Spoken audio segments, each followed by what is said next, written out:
إلهي سأهور أستاغيا وعملك لو أقبليا وحيابه إلهي سبحانه وتعالى ونحرست أمد محمد عليه الصلاة والسلام وحكمت إني أعمال ير أي سميان وأجر فربضا أي كهلان هل كان مركا جوكتان ودمنا هرقلبات مركا جوكتان وجوكتان صوماليين ومجوكتان نلقم فيرنا صوماليين قبائل كقدلتين ومجوكتان إنما واحد حبارسنتين رسالة الإسلام كحبارسنتين حسن قلقة إن إلهي النبي عليه الصلاة والسلام أقربهم مجلسا يوم القيامة إنك قدوا قيامها إنه نقني إنك تقوى بدن أما إنك صلاة بدن كلية إنما إنه يهنقنا إنك أخلاق ونكسن أنا ما هلا اسكو قبصة أنت بدن أو قيسك أنت بدن حقول لسين عدالة داري كل سين حتى أمرك إلا هشيسين لا بقفوت أو إسقلافة أو الرب إن صلح لا أحد يقول نكس عدالة وكل إحنا. أعوذ بالله من الشيطان الرجيم بسم الله الرحمن الرحيم والصلاة والسلام على سيدنا محمد وعلى آله وصحبه أجمعين. سبحانك لا علم لنا إلا ما علمتنا إنك أنت العليم الحكيم. رب علمنا ما جهلنا وذكرنا ما نسينا وانفعنا بما علمتنا وعلمنا بما ينفعنا إنك أنت السميع العليم. الحمد لله إلهي مهدي سوادنا مركل هبدو كسو الله مني أنا قو وانا كسفرين حمد إسكريبين إلهي سبحانه وتعالى حكبريي دمانتهم إنه إلهنا قد يقاكوه كو انتفاع وحلو الشيغو waxaan noo socotay aan bilaaban habeen wiigii hore xalaqo aan kaga hadlayna xurmata dam almu'min hadafkan ka leeyahay waxay tahay markaan aragnay Soomaalida isku birtumanayaan oo markasta aad moodid khilaafka yar haduu dhacaba dagaal uu ku xigo inay arintaas ay sahlanin oo dhiiga muslimka ah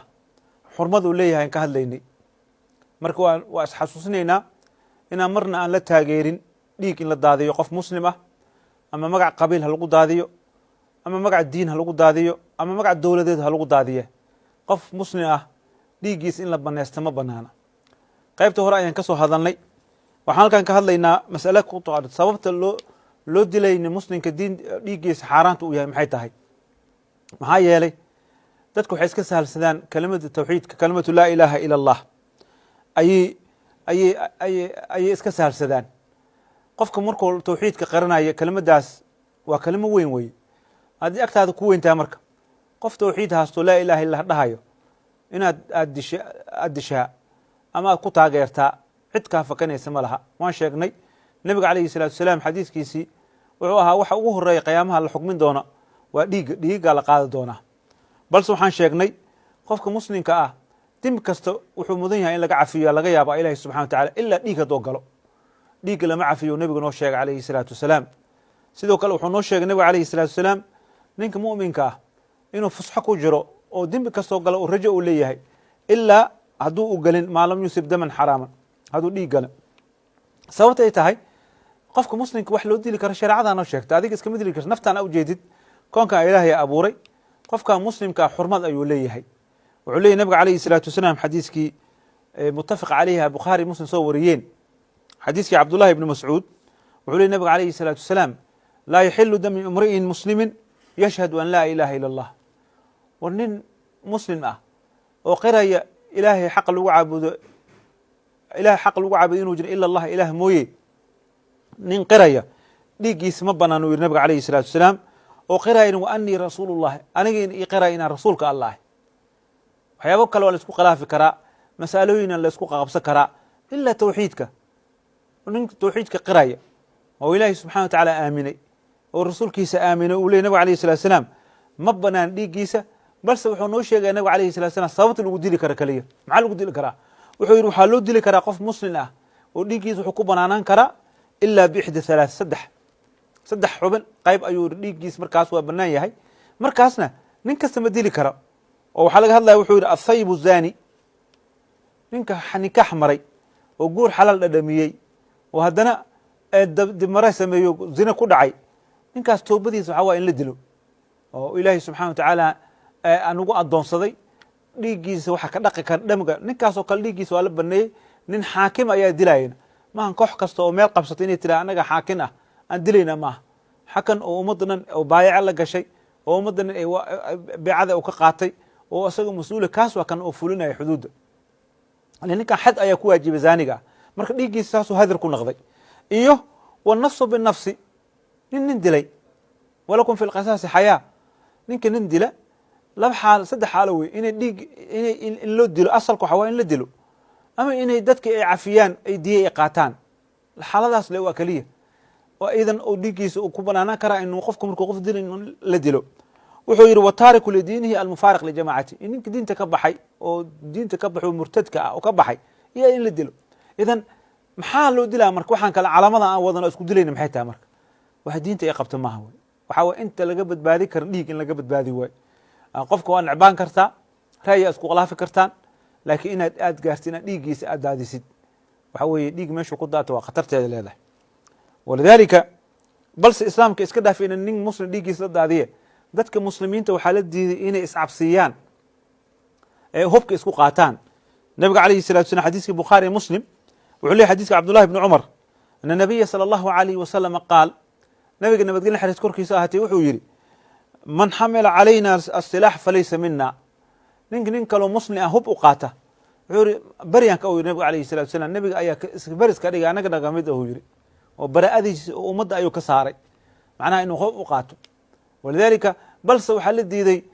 tarwiic alumma, ummadda in la argagixiyo oo qoryihi layska rido, xabado layska rido, bambooyin layska tuuro oo dad jiif iyo dad kale laga nixiyo ayay diinteena ogoleen. maxaa qofka markuu nabiga alayhi salatu wuxuu yihi qofka markuu waran ama wax wato suuqa maraya inuu hoos u dhiga wey. intaas waxaa la diidaya dadka muslimiinta in la cabsiyo lama doono. annaga hadda waxaan soo baxan qolahay baranka daqada qofaa laga nixina, barankada waa diinta ma ogolo nixiska. diinta hadda ka hor maan ka hadlana filaa qof muslim in laga nixiyo ma banaana. nacam qofka wadnaha istaagi kara, waa nici kara, waxaa ku dhici kara, waxaas uma fiilna gaalada iskaaga daysan anaga waa mashiilina haysata wey. saas daraadeeda waxaa laleeyahay in hub in laysku qaato, ninkii qaata anaga mid ma in mumin laga cabsiyi maaha, bal hadday isdagaalaan waxaa loo sheegayaa labadoodaba inay naarta ku jiraan. warkan dhahaya aniga dowladda aan difaacayy oo muslim kalaa ku duulay, gobol kalaa ku duulay, ama qof xamiyat aljaahiliya qabiilkayga difaacaya qof ku dila, wuxuu leeyay nabiga alayhi salatu salam labadoodaba naartay ku jiraan. maxaa yeeley waa isku bartoomteen. nabiga alayhi salatu salam xadiiskii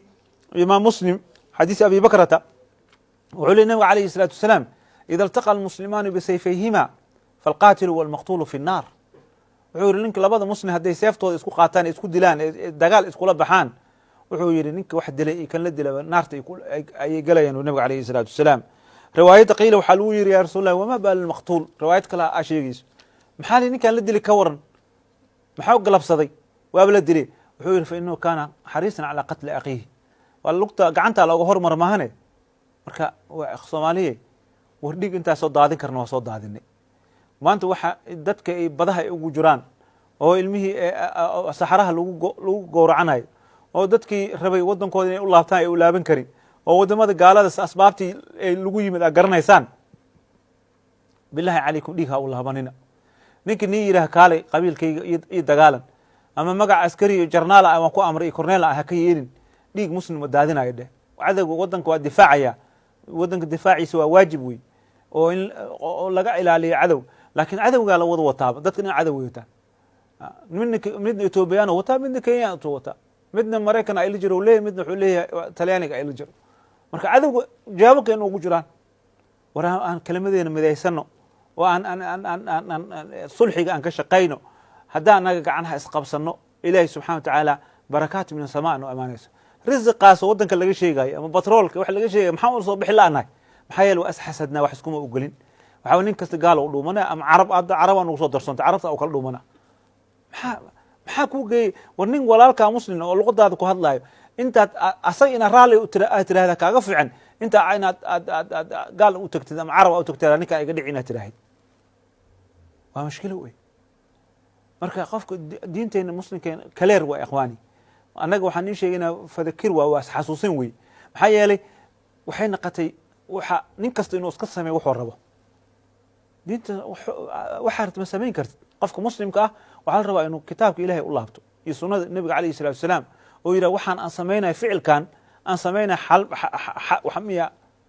inuu yidhaaho ay adduuniya. walidalika waxaan kusoo khatimayaa qisadii usaama, kalimata tawxiidka inay qiimo leedahay cid kasta way garanayaan. usaama cibro weynaa ku jirto. nabiga calayhi salatu wasalaam ninkii saxaabiga ahaa wuxuu yidhi asxaabta usoo sheegeen nabiga calayhi salatu wasalaam nin baa usaama gaal dagaal jihaada lagu jiraa, muslim iyo gaala la dagaalama. ninkii gaalka ahay markuu arkay inuu usaamo dili rabo oo gaalkii seefta la kor istaagay wuxuu yidhi ashhadu an laa ilaha illa hu tawxiidkuu qabsaday. usaamana ummaddan ma dhegeysan warkiise qoortuu ka gooyey. asxaabta nebiga alayhi salaatu ayaa u sheegeen. markaasuu nebiga u yeeray, usaama u yeeri, wuxuu yidhi ma samaysa saas, afa qataltuhu yani usaama ma dishi markii la yiri. markaas wuxuu ku yidhi geedu iga galay. ninkaas wuxuu yidhi uu yidhi seefteedu ka baqa maahna ilaahay dartiis kama ahayn. war qofka admaa niyadiisa og, ilaahay dartiis kama ahayn ayuu ninka ku dilay usaama. markaasuu nebiga calayhi salaatu wasalaam wuxuu ku yidhi laa taqtuluhu, faqultu ya rasuul allahi inahu qad qataca yadii. riwaayad kale waxay leedahay gacantuu iga gooyeba. uma qaala nebigu wuxuu ku yidhi markaas ya rasuul allahi laa taqtuluhu faina qatluhu, wuxuu leeyahay fain qataltuhu fainahu bimanzilitika. riwaayadda saasay leedahay, haddaad dishid booskiisa ku jirtaa, booskaa ku jiraa qabla an taqtuluhu wainaka bimanzilatihi qabla an yaquuma kalimati. adigana markaad dishay. walidalika nabiga calayhi salatu wasalaam riwaayad kale wuxuu leeyahay hallaa shaqaqta qalbo, war ninka qalbigiis maa daalacad. nin laa ilaaha illah yiri wuxuu u yiri inaad tiraahdo qalbigiisa seeftuu ka cabsaday, anigu cararaayey, run kama ahayn inaad tiraahid qalbiga hallaa shaqaqta qalbo, qalbiga maa jeexdaa layidhi waan kartaa. walidalika nabiga calayhi salaatu wasalaam markuu saas ugu celceliyey, nabigu wuxuu ku yiri riwaayadda kale fakayfa tasnacu bilaa ilaha ila allah ida jaatka yowma alqiyaama. war qofkan oo aad disho muslimka ah hadday laa ilaha illa kuu timaado yowma alqiyaama ay ku tiraaho ninkan nin muslim u dilay maxaa samaynaysaa? macnaha laa ilaha illa xujo kugu naqanaysa qiyaamaha. war soomaali waa muslimiin, haddana alxamdulillah nicmada ilahay nasiya ka mid tahay inaan dad muslimiin. nacam dunuub waa naga dhacaysaa, laakiin dad muslimiin aan nahay. marka yaan shaarar nala gashanin, shaar dowladeed iyo shaar qabiil iyo shaar diiniya lagu gelin oo qof muslim inaad dishid. kelimadaas waa kelimo khatar ah oo beri ilaahi subxaana watacaala xujo xaggiisa kugu naqanayso. ilaa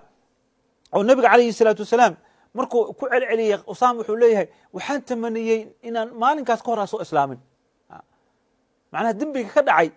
ayuu aad usaama markasta ka shalaynayay.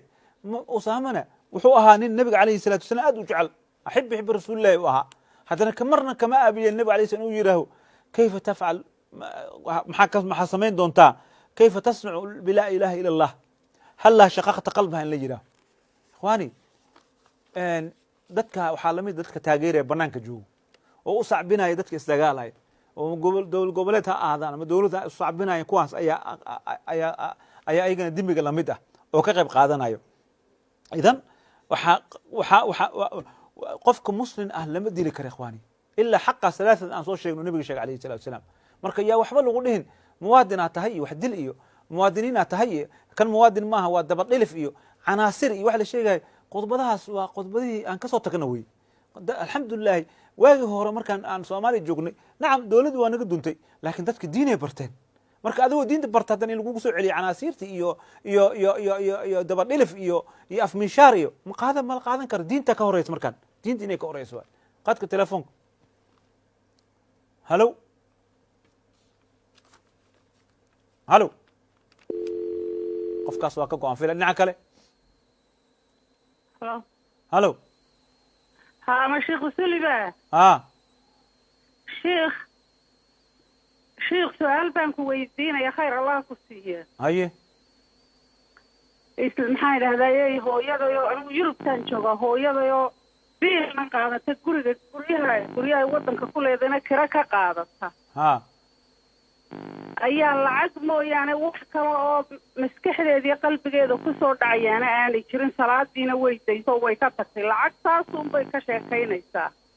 maskaxdeeda ma qalal ku dhacay? maskaxdeeduna waa caadi oo waa sideedii caadiga ahayd ay ahaan jirtay tahay iminkana. maxay salaada maxaa u diiday marka? salaadii lacag baa u diiday oo lacag unbay ka hadlaysaa, ka dhur ka sheekaynaysaa. waxaan lacag ahayna mari maayo, markaanu ku qancino iska tuko, lacagtuna waasana guryaheedana kiray ka qaadataa, ana biil baan siiyaa. lacag baa ka kaxaysay salaadiina way nagu nacday oo way nagula colowday oo yaa la jooga halkaas wadanka yaa la jooga? caruurteedaa la joog oo gabdha iyo wiilal ah. gabdho iyo wiilal baa ayaa meesha ay la joogtaa guri bay iga jirtaa ciyaalkeeduna la joogta fiir waa waalid weeye waalidka waxa weeye waa la dhimriyaa xaqiiqatan haddaa ula jeedid in eed ay tahay wax haddii lagu eedeyn karo waalidka lacag laguma eedeyn karo lacagta adig iyo lacagta waxa lacagtaan anaga shaqeyna iyo anigaba iga leh anta wamaalik liabiiku yiri nabiga alayhi salaatu wasalaam marka laakiin arrinta salaada ah arrinta lacagta iska dhaayo arrinta salaada ah xooga lagu saaro lacagta wixii yarta la siiyo intaad awoodaan siiya ilaa ka dharagto ilaahay bedelkeeda niyo siinaya haddaa baar u naqataan laakiin waxaa ku dadaasha arrinta salaada waa khatar wey saas haday ku geeriyooto waa khatar marka siyaasi lacag cidi kuma haysata waxaan isku haysanaa salaadii tuko annagana salaadii bay nagu nacday lacag laguma haysto maya waa dad loo diro dad culamo oo waddanka jooga ha loo diro ha u tagaan arrintaas si fiican waxaa laga yaabaa idinka inaynii dhegeysan karin laakiin dad culamaha waddankay joogto ha loo diro oo markaasna si gaara iyadu ugu socda oo markaasna waaniya ilahay soo hanuuniya idinkana duceey insha allah dhinaca kale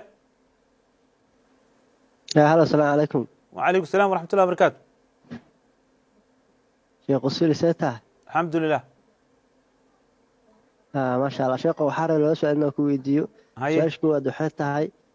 dadka markay leeyihiin haasaabay sameeyaan diinta islaamka maxay ka qabtaa hasaabahan soconaya 10 sano haasaabo ama xiriir jecel waa garta diinta islaamka maxay ka qabtaa marka xiriirkan jecel 10 sano iyo 8 sano iyo 7 sano soconaya inaad ku dheeraanaya maxay ka qabtaa su-aasha labaad waxay tahay dadkan aroosada inta badan dadka markay heshiiyaan arooska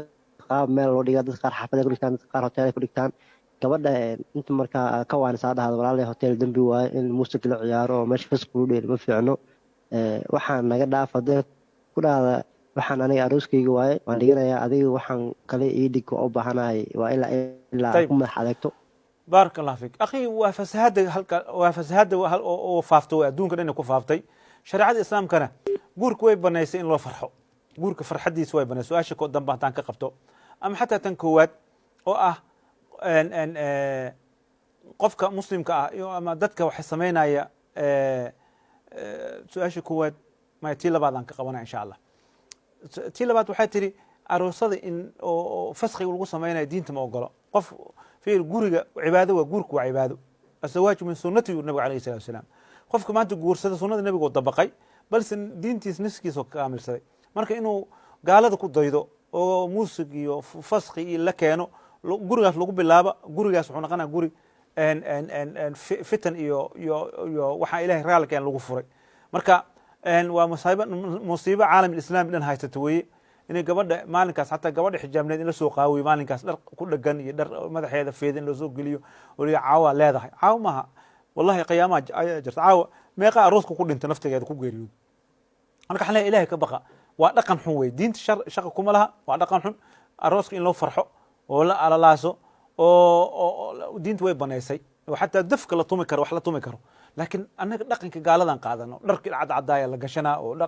dhaqankeena aan ahayn gaaladan kaga dayanay watashabuh bilkufaarna dembigeeda leedahay ama dembi badan qofka kasoo gaaray marka waxaan leenahay war ilaahay ka baqa gabdho adoo asturan oo wanaagsan ayaa xafladan kale badaqa haddana oo tabdiilka ku jira oo maalka badan lagu bixinayo war dad masaakiina gaajaysan waxaa laga yaabaa gabadhaas dhees caawa arooskii oo dhees hoteelka waxaa laga yaabaa in qarash badan kaga baxo islaan diriskeedana caawa ay hurdo gaajo ay ku seexataa laga yaabaa war ilaahay aan ka baqno oo arrimahaas la joojiyo balse waxay keentay in dhalinyarada guurka ka mamnuucdo waa musiibo kale waa aydan maxaa yeelay gabar kasta wixii loo dhigo tan kale ay rataa hadhow ninkaa ma awoodo guurkii meeshu ku fasahaday taasaa keenta marka su-aasha koowaad keento ah inuu daaha guurka oo dadka dhalinyarada ay haasaawa iska wadaan haasaawaha inoo socdo maaha walidaalika haasaawaha sharciyada islaamka waxaa loo yidhaha khid baa la yidhaha khidbadan waxaa loogu talagala keliya wiilkan gabadhan inay isbartaan dabeecadooda inay isbartaan oo ilaa iyo sanad ilaa iyo markay u bata 3 sano inay dhaafin ay xataa curfiga bacda duul carabiya ay jirtaa laakiin haddii waxay iska socdaan waxay noqonaysaa marka shaydaan ayaa dadka qaalibka noqonayo shaydaankaasna wuxuu ku ridi karaa xumaan ku ridi karaa birina waxaa laga yaabaa marka waxyaabaha hadda mararka qaarkood su-aalaha imaanayo gabadhii igu urowd intaa nikaxsan iyo waxa macsiyaan ku dhacay iyo waxaas dhan waxaa keenaya haasawahaas dheeraa imaanayo qofka ilaa ay muddo ku bari kartid khidbada islaamka waa ku baneeyey oo aad meel khalu la geli karin oo dad meel ay kugu arkayaan ala fariisan kartid xataa gurigeed ha ahaad ama meel bannaan oo dadka dhan ay fadhiyaan ku hasaawi kartaan laakiin inay faraha ka baxda mala waxaana dheereeyey lacagaa la aruurinaa oo xaflad weyn lagu dhigo war xafladaas waa nabiga alayh salatu slam wuxuu ka hadlaya gabadha wuxuu guur waxa ugu barako badan kan ugu mahri yar ayuu leeyahay marka macnaheeda maxay tahay waxaa la guurka inuu sahlanaado lees guursado dadka dhalinyaradan fisqi ku dhacayaanoo habeenadii dhafraayaan in gabdhaha laysku guuriyo si xaaraanta u faafin ayaa loogu talagalay maxaa meherkan la qaalin meherkini waa la qaaliyey waxaa meher ahayn kale oo muqadam xataa la dhihi karo oo dhaqanka soomaalida keliya ayaa intaasoo kun lagu habeenkaas guurka lagu beerdan nasal allah salaamata waa qalad insha allah diinta beriga ka taha arrintaas dhinaca kale halow السلام عليكم. وعليكم السلام ورحمة الله وبركاته. شيخ أسر الوقت. بارك الله فيك أخي. شيخ سؤال وطا حوي سؤال شيء من اللي يراه هاي قطبة العق مارك في عن شرعي هاي عدوك قاس مقر. واقرت. قفك العق في مدة هذيك سنة ذيك سوريكتو أيام العق في نوعي قفك. واقرت. marka sheekh lacagta wuxuu iga qaatay qofkaas qaab ma garanaysaa markii dambe adiga ama xooga ama ma garanaysaa oo ku fahana camal marka intii aan haystay wax dambiya miyaad iga qoriya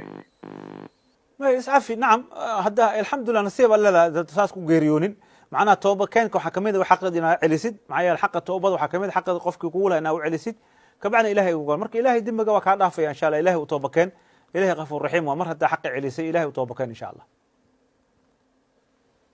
نعم dhinaca kale السلام عليكم. وعليكم السلام ورحمة الله وبركاته. شيخ أصولي لو سؤال عن قضاء. واقرت. qof dab iska shaqeeyo asagoo salaad ku jiro ayaa waxa uu soo dhacay foonayhi. واقرت.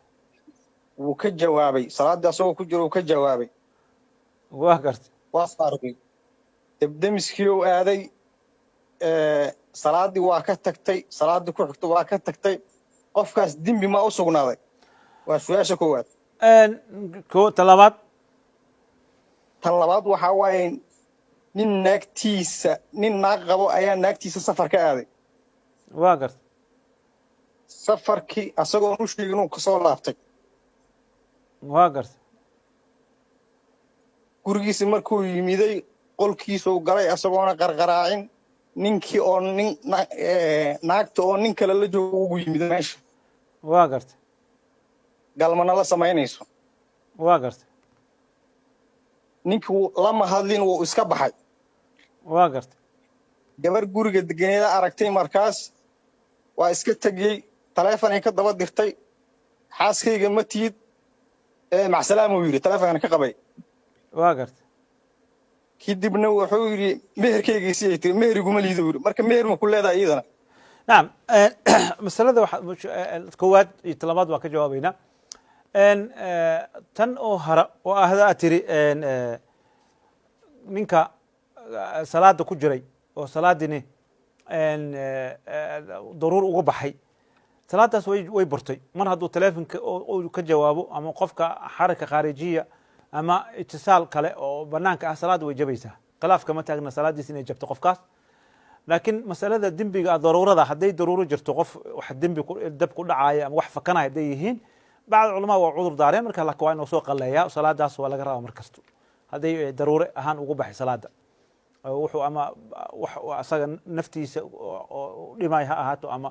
qof kale oo badbaadinaya ha ahaato xaaladaas oo kale وسوق قلينا ودمبجنا باب الضرورة ذي جلسة إن شاء الله. مسألة كلا أخي إن وحب أنت أمرك هذا كلمة ديار أو إن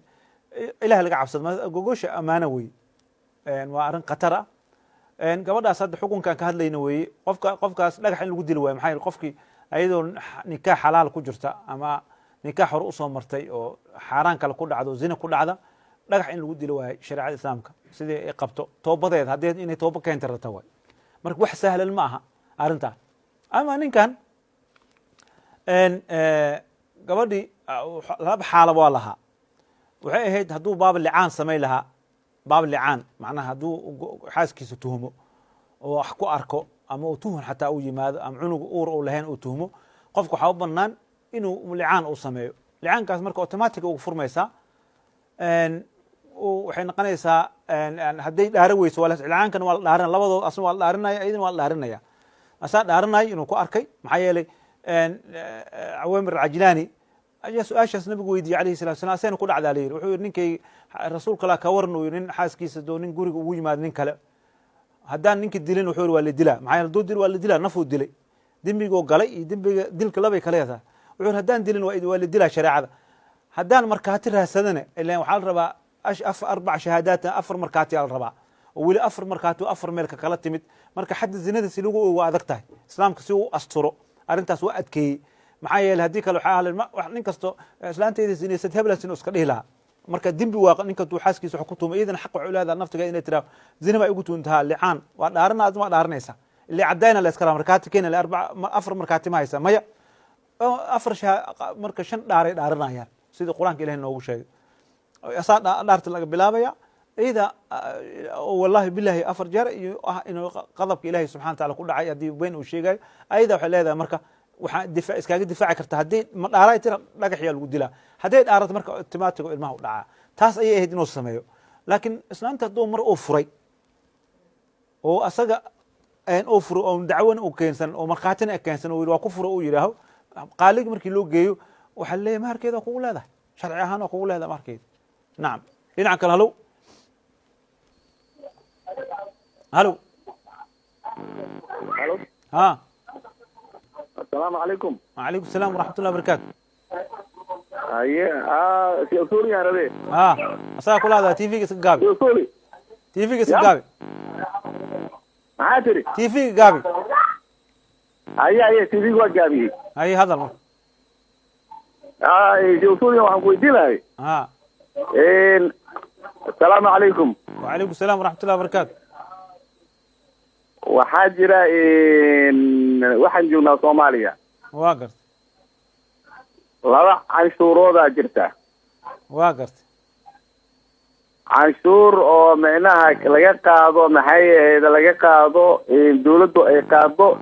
iyo nimankii iyo kale oo maaragtay Soomaali joogay canshuur ay qaadaan waa gart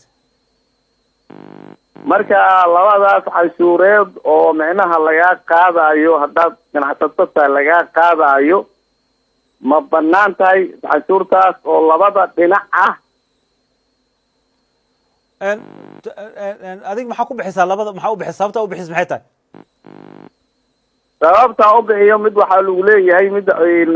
aniga dukaanaan leeyahay mid waxaa waaye maxay aheeday dawladda soo ku qaadata midda kalena waa lagu soo waxa lagu leeyahay lacagtaas ilaa meeshaas soo dhigaa lagu leeyahay marka midda xoog marka cabsi u dhiibta taas marka waxa cabsi u dhiibta adiga dhiibo marka xukun islaami u baahan tahay hadaa tir xooga lagaga qaada qarsan tahay dadka kaga qaada hadii xoog kaga qaadeen marka wax laga xoogo waay magaca artu u bixi marka waxa xooga cabsi u bixi soo ma dhihin marka adaa xoog u bixi marka xukunka u raadinaysa muxuu yahay نعم لنا كلا لو السلام عليكم شيخ. وعليكم السلام ورحمة الله وبركاته. شيخ يعني وحاولتي هل سؤال أيه سؤال صحاوي يعني دنك الصلاة داروينا سؤال كويديو وحربي يعني وحن كحرنا هاي مساجد الجماعة واقرت marka imaamka markuu faataha uu akhriyo yani suuradaha kale isla markii uu ku xujiyaa waa garta yani jaanisna ma siiyo oo aan faataha ku akhrisan marka waxa iska hor imaanay mesela nabiguna wuxuu yiri la salaata liman lam yaqra bi fatihati alkitab ilaahina wuxuu leeyahay wa idha quri'a alqur'ana fastami'u lahu marka labadaas mas'ale iska hor imaanay yani hadii quraanka aad dhageysan waayo oo sheekh uu akhrinayo waxa hor imaanay yani faatihada oo aan aqrin waa oo ah la salaata liman lam yaqra bi fatihati alkitab waa garta haddii asiga aad dhageysto oo quraankiisana yani waxa iimaanaysa oo ah yani wayda quri'a alqur'ana fastami'u la wa ansitu marka wayda quri'a alqur'an ma quraankiisa ayaa dhageysta mis faatihada akhriya نعم واقف فاهمك طبعا المسألة فاتحة لنا وضع أخريو ليس جميع المذاهب مذهب كين شافعي قابو إن يو مذهب كجمهور عليه أي قابو إن فاتحة فرض إتاه واجب إتاه رورنا كماذا أو لا صلاة بمن لم يقبل فاتحة الكتاب حديث كاس شيء أو صحيحة صود للسد لكن حنافته إن فاتحة دل آخرين حتى دم له إن تاسو أصير لكن سادارت إن جمع السد طبعا نصوص مركي لجمعنا علم أصول فقه لو برتع رنتا وحوي نصوص مركي لجمعنا وحالة فيري هدنا tan waajibka ah wixii rukni ah maxaa yeele rukni looguma tagayo sunno looguma tagayo wixii oo hay-adna sunno ma looga tagayo sidoo kale waana waxay kala leeyihin tartiibay kala leeyihiin markaad fiirisid qiraa'at suura thaniya faatixada rukni wey laakiin imaamka qiraa'ada laba akrinayo waa sunno wey xataa hadduu ka tago salaadii saxay noqonaysaa marka adina hadaa faatixata ka tegi salaadaas sax noqonaynin saas daraadeed waxaa asal ah imaamka markuu saas waxaa loo jamciyaa marka qofka markuu imaam uu ku xirinayo salaada jahriya ay tahay inuu imaamka uu sugo faatixada intuu ka akrinayo faatixada markuu dhameeyo waajibkii faansituda ahayd aayaddii hadda aa sheegaysay hala dhegeystay ahayd waajibkaasuu ku dhegeysto ilan faatixada nafteeda oo qur'aan waa dhegeystay laakiin markuu qur'aan oo sunno u gala oo ah aayad labaad inuu akriyo oo adna waajib iyo rukni lagugu leeyahay faatixadaada akrinaysaa marka taas ayaa loo jamciyaa waxa ah bacd culamaa waxay yidhaahaan aayaddii ahayd hala dhegeysto waa khaarij salaa markaa banaanka joogtid waa laakiin markii tanna waa qaas waa xadiis caam iyo qaaskana qaaskaa horeeya mar kasta yani aayadda dhehayso idaa quriya qur'aanu fastamicuu lahu waansituu aayadda dhehaysa waxa waaye caam waaye fi khaarij alqur'aan iyo daakil salaa iyo khaarijkeeda walidalika khaarijkeeda ay asalka ayuu u dhacayaa oo qofka inuu maqlo oo aamuso waxaa kusoo hartay tanna waa khaas marka khaaskana caamka waa laga hormaraya mar kasta saasay shaaficiyada ay ugu jawaabaan oo ah inuu qofka faatixada imaamka akhrinayo u dhegeysto markuu imaamka sunnada galana asaga waajibkiisa oo faatixada akhristo saasaa loo jamcin karaa dhinaca kale halow halo ha asalaamu calaykum sheikow calaykum salaam waraxmatullahi wabarakaatu sheikow hal su-aalaa qabaa oo aan rabi inaan ku weydiiyo tafadal weydi sheikow haddii aad dhaho qof muslim qof gaal sidoo hadeertaan oo kaleeto misaal aad ka soo qaado madaxweynaha maraykanka joe biden aa kaa fiican haddii aad ku dhaho qof muslim oo muslim diinta islaamka maxay ka qabtaa teeda kaleeto haddii aad dhaho maxaa la dhahaa gaalada haddaa nicno u yeelo oo maaragta mar walba aad dhaho gaalada dad fiican waay saan waay saas waay aad dhaho maxay diinta ka qabtaa nacam waa in lakala saara qofka shaksigiisa iyo ficilkiisa in lakala saaro wey qof muslim ah qof gaal ficilka gaalkaa ka fiicnaan kara afcaasha laakiin isku mid maaha waa meyid iyo xay keliyin qur-aanka saasoo kula mid nin ilaahay aaminay iyo ninkaa ilaahay aaminin waa nin dhintay iyo nin nool oo kale ay kala yihiin isku mid maaha walidalika hadday ka ratimayso marka ammaanta badan gaalada hadday ka ratimayso almuwaalaah in iyaga la xariiriyo oo ilaahay subxana watacaala naga reebay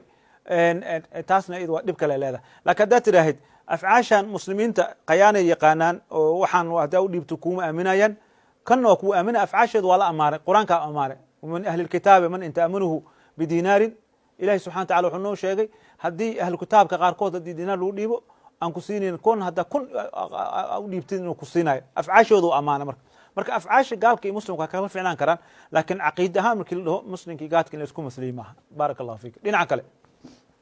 السلام عليكم. وعليكم السلام ورحمة الله وبركاته. شيخ وصول مياه. ها. شيخ واك ويدير با دستور سومالي سكون معاملة مها كده يقرد دين ما قب. نعم. دين وثيقة وي فيري حير وي حير كقفك حير كهدو وح أصل إنه كتابك يسنده وخلافين لكن النبي عليه الصلاة والسلام أسوق القرآن كسود دقاي أيو حير مدينه وكل دقاي وثيقة المدينة لها مركا مسألة مقع لو بحي دستور هلا له أما مقع لا مشاحة في الاصطلاح dhib ma laha laakiin wax ummadda isku waafaqaan ay ku heshiiyaan oo xeer ay ka dhigtaan soomaalida xeer ay lahaayeen xataa xeer gaar ay lahaa jireen inta dastuurka isku haysano soomaalida dhaqanka baadiya xeer ay lahaayeen ninka gabadha markuu gabadha xaaska u gafo xeerkii muxuu bixinayaa mushkilo markay dhacdo see loo xalinaya geedka hoostiisa la fadhiisanaya laakiin waxaasoo dhan waa banaayeen qofku waa qabsan karaa laakiin waxaa la ilaalinayaa wax naska qur-aanka ama xadiiska hor imaanaya hadday ka hor imaanin dadka waa u dhaafay walidalika islaamka nikaaxa islaamka horuu jiray nikaaxaad arkaysaan dhowr iyo toban nikaaxa jirtay islaamka kanuu ka qaatay kuwa kalena waa reebiye islaamka ma keenin nikaaxa cusub ka hor lismeersanay oo dad gaala ah soo islaamo ilmo laha islaamka soo galay lama dhihin aaw nikaaxiin aaw lama dhihin nikaaxaana laga qaatay keliya marka wixii islaamka ogol waa qaadanayna islaamka waxa oo diiday oo ka hor imaanayna waa la diidaya magacaarta u bixi nacam dhinaca kale halow السلام عليكم. وعليكم السلام ورحمة الله وبركاته. شيخة. وهاي. سؤال خوا. هاي. سؤال شيء وحواي علما خوا. واقرت. dhaxalka gabarka iyo iyaarka oo kala qeybin kara hal ma uu dhigi kara maalkaaga intaa nooshahay waa u simi kartaa haddaa arti lakin mar haddaa dhimatid dhaxalaa loo qayban dhaxal hadduu yahay dhaxalka ilaha qaybiyey dhaxalka ilaha qaybiyey siduu diinta u qaybaysaan loo qaybina adiga lama tashanay kaa xataa hadduu cunugaaga caasi kugu yahay ma dhihi kartid dhaxalaa u diidi ma dhihi kartid waa la siinaya haddaa dhimatid wuxuu rabaa ahaad maxaa yeele bunuwu ku helay asbaabta ku helay waa cunugaaga ahaan u helay dhaxal waxaa diidi laysku diidi karaa markii la helo asbaabaa jirta oo dhaxalka qofka ka mamnuucaysa oo ah inuu diinta ka baxo laa yarisu musliman kaafir hadduu marba oo cunugaaga diinta ka baxo ama aabbaha ka baxo walciyaadu billah isma dhexlaayaan wax ma dhexlaayo iyo inuu noqdo qaatil inuu noqdo oo aabihiis ninka dilo oo asoos dhahayo maalkan aabbaha ku fadhiyo mani siiyahay iska qaarajiya aabbo hadhow si aa u dhaxashaan hadduu u dilo asagana alqaatil laa yaris nabigaa yidhahd asna dhaxal lama siinayo oo laga mamnuucaya istacjala bishayin qabla awaanihi cuqiba bixirmaanihi wey marka saas daraaddeed ayaa waxaa laleeyahay ama awlaadaada baahiya kala qabaan qofaa iska liita qofaa markaa tirahay kanaa sii kan kanaa sii kan kanaa sii hadaa tirahayd laa ba'as waxaas oo kale inaa u qaybisid markaa insha allah dhinaca kale halow السلام عليكم شيخ عثمان أسولي. وعليكم السلام ورحمة الله وبركاته. سمو وناكسني شيخ. الحمد لله. لبس أولاد بن قبا. تفضل. أنا إمك تصالحان وكله عرور أجونا حدنا نهاي أو يعني دت كلا نوع مادان أو نلعب عنان دت كلا حولها سو أمو حي نلعب عن الدم بما كتحي. عرورت مالك أجون ما أسكله. ها أقوم باسكالي دad kale marti aanu imid marti camal ama qarabaha iska ahaata ama family kara iska ahaato adu waxbay nala cuneeno hawshooda iska wata marka iyaga dambi ma ku tahay nacam hadduu maalka oo agoonta kaliya yahay oo maxdi yahay maal agoon kaliya dambi ku tahay laakiin haddii maal oo hooyada lahayd ama aabaha lahayd oo ku jiro dhib ma laha insha allah markaas ilmaha in qaraabada la baro ay soo booqdaan aan la goyn dhib ma laha oo intu qaarituhum fi ikhwaanikum fi diin wey oo maalka wax lagu darsado dhib ma laha laakiin haddii maal agoon kaliya ahayd wax kale meesha aalin in laga fogaado maalka akoonka fiican oo ilaahay subhanahu wa ta'ala sheekh naam tusalahan imika marka dhalinyartoo kale yani dumarka markay u sheekayaan hablo badan bay qalbiga ka jabiyaan waa gartay marka yani Soomaalideen hore waxay tiraahdaa yani saddex kaama hadhaano habaar waalid hadima caruureed iyo haansi dumareed marka diintu maxay ka qabtaa macnaha hadda gabadh la sheekaynayso gabadha oo de ama tacayl ku abuurta ama ay ku jeceshay oo ka tagto u tagta gabadh iyada ka wanaagsan ama aad dumar fara badan oo kale tacayl ku abuurto diintu maxay ka qabtaa marka Soomaali ahaan laga imaado aad baa maasan طيب بارك الله فيك المسألة gabar kuma xirna kaliya qofka muslimka ah ballan haduu qaado ballan inuu filiyo wuxuu ballan ku qaado ama madax ahaado ama gabar ballan ka qaado ama caruur ka qaado nabiga kaleey salaatu salaam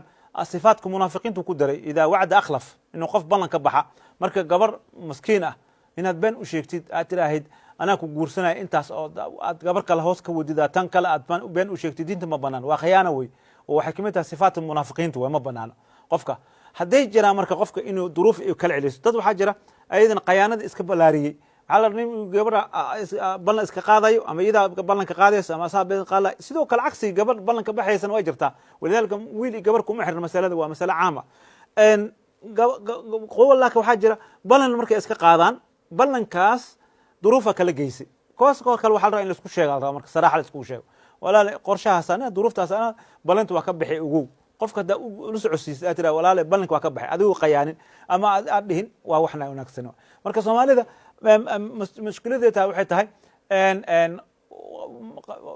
hadalka oo qofka uu sheegayo ka qarina wuxuu leeyahay haduu isheeda kugu dhacaysa ama waxa ku dhacay maaha xaqina uu sheegtay tala walaal arintaas kama bixi karo ayaa ka wanaagsan inta aad xirig u jiidi lahayd oo been u sheegi lahayd marka dambe ayadana howlo badan ka soo xirmi lahaayeen adii ay ku sugaysay inaad markaas aad tiraahid marka taas watan ay Soomaalida ku maamaado oo qofka qof kasto nafsiga ama qayaanada qofka uu ka galo waa ka soo baxaya maxay yeelay Ilaahay subhanahu wa ta'ala wuxuu noo sheegay ninka oo madluumka ah la ansurna wuxuu ninka laga gardanay waa gargaan walow bacda xiin wuxuu nin laga gardanay nin la dulmiyay qofkaas oo saas wax u qayaanay dulmi ku dhacay nabiga Ilaahay wuxuu ballan qaaday xadiis qudsiga qofkaas waa kaalmeyn doona walow waqti qaata asoo maalin aan filinaynin ayay ka soo baxaysaa xaq darada ku dhacay nasala salaamatu alaafiya dhinaca kale halow السلام عليكم شيخ وعليكم السلام ورحمة الله وبركاته waxaa kula hadlaya waa cabdiqaadir axmed xasan kuma turka kaan soo hadlaya dalka Kenya تفضل أخي waxaan wataa laba su'aalood inaan ku weydiiyo su'aasha u horeeyda markaan guda galo waxay tahay nin tuug ah oon aniga aqoon u leeyahay inuu tuug yahay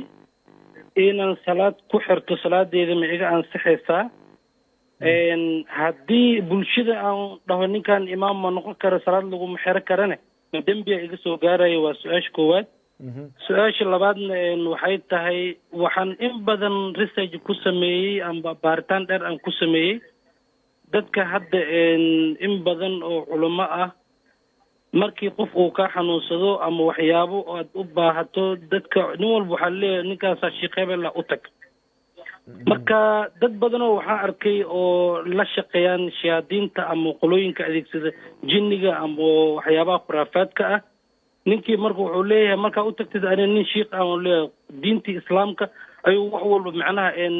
uu ku salaynaya laakiin hoshiis kalena waa gooni markaan u gudagalo in badan baa baaritaan aan ku sameyn waxaan ku arkay inay dadka waxyaabaha sida shayaadiinta adeegsada ah marka waxaan ku wareeray dadka owliyada ah oo waagii hore sida hadda aan ogaa jirnay oo jiri jiray oo wax walba karaamo ilaahay uu siiyo wax walba ku samayn jireen iyo dadkan hadda barnaamijkan ah waan ku wareeray marka dhexdooda dadka owliyada waa dadkeena dad horey ahaayeen mise dadkan hadda joogaan owliyo waa lagu tilmaami karaa is waqtiga hadda aan joogno wax owliyo hadda la sheegi kara haba yaraatee ma jirto marka sideen ku kala saari karnaa culummada rabbaaniyiinta ah iyo culummadan kale oo waxyaabahan isticmaalo nacam baarak allahu fiik akhi su-aasha haddaa ka dambeysa haddaa ka bilaabo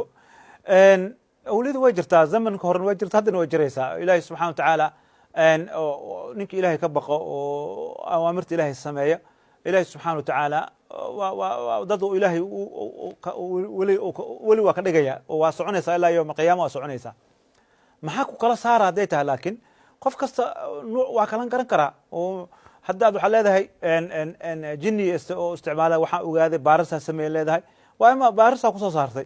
marka kuwa horena wax noo sheega ma jirin anaga hadda intaan naqaano oo weliyaas la sheegayo qof dhahay jinni is adeegsan jireen ama qof baaritaan ku sameeye marka sideedana waa la kashifaa ilahay waa kashifaya ninka dhaalimka ah oo diinta ku adeeganaya magac wadaad ha wato ama magac weli ha wato dadka diintan dadka waa laga yaabaa ilaa muddo inaa isticmaashid laakin waa banaankay ku keenaysaa waxyaabaha ilahay subxana wa tacaala khasaa'iska oo diintan uu siiya kamid tahay inaan qofka iska xambaarsanaan walidalika dad kastoo magaca diinta isticmaala marka dambe wax banaanka ayay soo dhaceen oo dadku way barteen oo hadda waatan adaaba lagugu soo sallida wax baarayo kamid ah laftigeeda taas marka hasku mashquulin waa la kala garan karaa dadka awliyada rabbaaniyiinta ah iyo dadka khuraafaadka iyo waxa wada afcaashooda la garan karaa hadaladooda la garan karaa banaanka imaanaan qofka ilaahi subxana wa tacaala waafajiyo waa garan karaa insha allah tan kale oo tuuga masalada tuuga ikhwani haddii qof kasta uu yidhaho qofkan tuuga aniga u yidhaaho cadeyna loo baahan tahay qof kasta wax in layskaaga sheego maa qofka haddaad garanaysid adi xaqa u leedahay maxaa yeele qofka imaam inuu kuu noqdo ma qof karahsanaysid inuu imaan ka dhigatid maaha asaga inuu imaam kuu noqdo maaha ku tukan haddaa ratid haddaa karahsatay laakiin arrinta aad ka digaysid iyo imaam naqanin arrintaas waxay u baahan tahay cadeyna u baahan tahay ha ku dhiirin arrintaas maxaa yeele ilaa fitan badan ayaa ka ratimaya shareecadana ma qabto inaa saas tiraahid ilaa iyo cadeema a ka keentid laakiin haddii kale dadka hadda masaajidadooda kale camal hebel yaa lagu tukan bidco waaye bidco ku jira masaajida dadkana laga reebo oo nin kasta hawadiisu ninka kale ugu reebo war ninkan oo ku dhahaya waxaan ka har cilmigeeda muu leeyahay muxuu garanayaa waxaas inaa fiiriso waay salaatu kulu faajir faasiq iyo faajirna way banaan tahay in lagu gadaashiis lagu tukado la calayhi bidcatuhu wa calayhi salaadaada leeda adiga wuxuu leeyahay bidcadiisa wuxuu ku jiro uu leeyahay waxaa shardi salaada inuu yahay nin aqra'akum nabiga alayhi salatu wasalam markuu ka hadlayay sifaadka uu siiyey in laga helo oo aan nin xakaanta fiqiga yaqaan salaadii maxay ku jabtaa maxaa buriyo maxaa arkaanteeda maxay tahay tahaarada maxay tahay inuu yaqaan iyo inuu qur-aanka u yaqaan labadaas ayaa ah aqra'akum ninka uu quraan akhris badan nacam walidalika waxaan kaaga digayaa adiga haddaa ratid haddaa wax ku ogtahay cad adigu qof aa karahsanaysa inaad ku tukatid ma ku wanaagsano laakiin inaad dadka ugu digtid arrintaas ka ilaali maxaa yeelay fitanka soomaalida ama dadka ku dhex bata caalam islamiga waxay tahay nin kasta ninuu asaga noocu dadka dhan nacsiinaya uu leeyahay dadka dhan ha laga tago marka dhibkeeda leedaha taasaa ku degdegan dhinaca kale halow halo ها السلام عليكم وعليكم السلام ورحمة الله وبركاته شيخ سوري عبد الرحمن جو واي صومالي مقدش تفضل أخي شيخ سلام ها waxaan rabaa inaan ku weydiiyo sheekh usuule subaxdii markii guri laga baxaayo adkaarta guriga lagu baxo markii la akhrisanayo matalan bismillahi tawakaltu cala allah walaa xawla walaa quwata markaad tirahdid aada baxdid macnaheeda adkaartaas waa akrinaysid macnaheed wax ma kugu dhacayaan miya haddee kugu dhacaas ducadaas bacdi marka kugu dhacaan kadib oo dhimato maxay ku taraysaa nacam adkaartaas fiiri waxyaabaha dhaco waxna waa agshe ahaanay u dhacaan waxna waxa weeye bini aadamka aan ujeedid intaas oo adduunkan aan ku nool intaasoo shaydaano ah intaasoo jiniyaal ah intaasoo oo bacteria ah intaasoo in malaayiina qofka kaliya dhinaca socoto qofka biniaadam jirkiisa kaliya inta bacteria ku jirto wax saalin maaha marka haddaad tiraahid arrimahaas xifdiga waxa weye xifdigaas waa xifdiga macnawi wey laakiin macnaheeda maaha ajashi ku qorneed ama inaad shil gashid inay kaa celinaysa maaha lakin waxaa lala jeedaa xifdiga macnawi waa u baahannaha xifdigaas macnawiga ayaa ka fiican kan kale maxaa yeelay adduunka koonkan waa lagu wada nool yahay wax kastaa ku nool anaga arkayno xataa igana arkaayo marka inaad dikrigaas marna aad joojisid maaha ama qofka masalada aakhirada ah ilahi subxana wa tacaala qofku ku dhinta tawxiidka ilahay rajo weyna laga leeyahay ilahi subxana wa tacaala inuu dunuubtiisa u cafiyo uu jannada geeyo insha allah dhinaca kale halo ha asalaamu calaykum wacalaykum asalaam waraxmat ullahi wabarakaatu sheekh usuuli waa nin dhalinyaro kaasoo wacay wadanka kenya waa gartay waxaan rabaa waxyar aan ku daro su-aashii hadda ninka uu weydiiyey ku saabsaneed owliyada ha sheekh waxaan rabaa inaan noo faahfaahiso waxyar owliye horta yaa la yidhaahdaa nacam dadka kale maxay dheer yihiin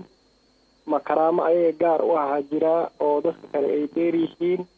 oy dadka wax ku tari karaan oo kitaabka qur-aanka ay isticmaali karaan ama hadday kugu tufaan ayaga karaamadooda maaragtay aad ku bogsanaysa miyaa jiraa marka owliyada waxaad noo kala sheegtaa bal noo kala cadee dadka kale waxay maaragtay ay dheer yihiin bismillah baarak allah fi alaa ina awliya ila allah khawfa calayhim walahum yaxzanuun aladiina ilahay qur-aanka waa noo sheegay awliyadu waxay yihiin cabsina ma laha la yidhi laba sifo laba arrinna loo xukmay kurbana ma laha la yidhi masalada awliyada iyo karaamada labay kala tahay waa ina ogaataan karaamada ilahi subxana wataala cidda rubuu siiya dabcan nin shaydaan ma siinaayo laakiin nin ilahay ka baqa awliyadaas oo helaan karaamada waa mucjiso yar oo qaariqan caada ah wey wax yar ay ka duwan tahay ma aha sidii rusushii oo kale mucjisaa la ahatan rususha maxaa yeele mucjisada aad bay u balaaran tahay laakiin ninka awliyada itaqi laha fariisa almumin fa inahu yaraa binuuri illahi xadiiska nabiga alayh salatu salam dhahayo ninka muminka indhahu wuxuu ku arkaa indhaha walidalika xadiis qudsiyaa noo sheegay nabig alayh salat slam qofka hadduu ilaahay u dhowaado wuxuu leeyahay waxaa naqanaa yaduhu ladii yabsir biha samcuhu ladii yasmac bihi wuxuu naqanaa indhihu wax ku arkaayo basaruhu ladii yabsir bihi waa ka duwanaana dadka kale waxaa laga yaabaa waxyaaba uu dadka kale arkaynin ama arkaa inuu arko oo sida ilahi subaa xadiis qudsigaas noogu sheegay intaas le waa keliya laakiin dadka waxaa ka maqan karaamadaas tacabud miya ma lagu tacabudaa ninkaas maya karaamada iyo tacabudka labay kala tahay in loo kala saara waa muhim waay qofka dadna waxa way karaamaday inkireen maya karaamo way jirtaa oo ilaa asxaabta karaamadeeda cumar ibn khataab iyo waxbaa laga sheekeynaya qisas oo asarkooda saxiix ayaa jira laakiin ninkaas waa gaarey waxa loo sheegaya waxay tahay ninkaas waa gaarey adigana faliya tanaafus ilmutan inaad gaartid wey laakiin asagaas oo weliga karaamada helana karaamada inuu u isticmaalo dadku ku balaayeyn ma aha waa laga yaaba ilahay inuu kala naqdaba hadduu dadku ku balaayeeyo oo dadku ku dhumiyo oo nin dadka dheer oo iska dhigo oo ku faano ama is yidhaaho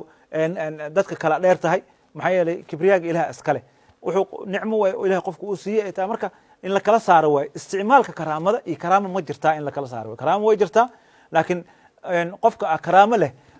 nabiga alayhi salatu wasalaam cumar ibn khataab wuxuu yiri wayse qarni oo imaan doona wuxuu yiri ha ku duceeye ka duceyso ninkaa nin muxuu ku helay hooyadiisu baarraa wuxuu ahaa karaama ilaahay siiyey waxbaa la siiyey nin saxaabi jaliil ah ayaa taabici nin lahay ha ka duceysto ilahay subxana wataala asaa waxaas qaybiyo ilahay subxana wataala naga dhigi kuwii awliyada ilahay subxana wataala allah naga dhigi laakiin in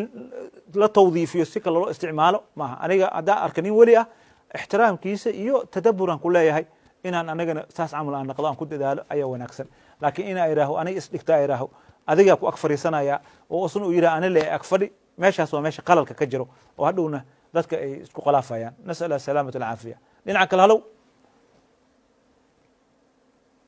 halow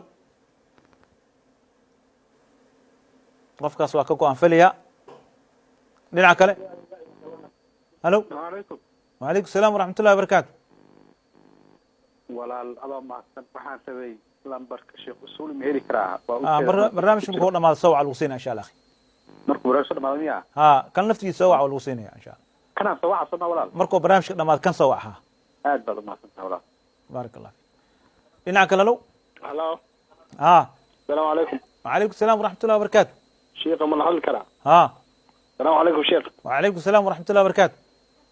شيخ waxaan rabaa hal su'aalo oo istijaabi ku saabsan inaan ku suweyti waa gartay marka waxaa jirto dadka qaar oo musqusha galaya markay istijoonayaan tiisho way qaadanayaan waxay biyo ku shubanayaan biyaha markay tiisho u dhigaan waxay ku sameynayaan waxay leeyihiin waa kusoo istijoonayna tiisho biyo badan ma qaadi karo hadda u qaadana biyihii u qaado waxay noqonayaan mustacmal waa gartay sida oo aan ka aqrisanay shaaficiyadana waxay ku leeyihiin biyaha mustacmalka لا يطهر لا يطهر وحما ظاهريان waxna ma nijaasayaan وحما ظاهريان waxna ma daahiraan waxna ma nijaasayaan نعم biyaha mustacmal hadday noqdaan marka su-aashaas ka waran bal oo tiishow biyaha lagu qaadanayo oo la isku daahirayo waxa wanaagsan kaliya kiishowga haddii fiiri ay biyihii ay yar yihiin ashaa sheegtay oo biyo badan la qaadi karin oo meeshii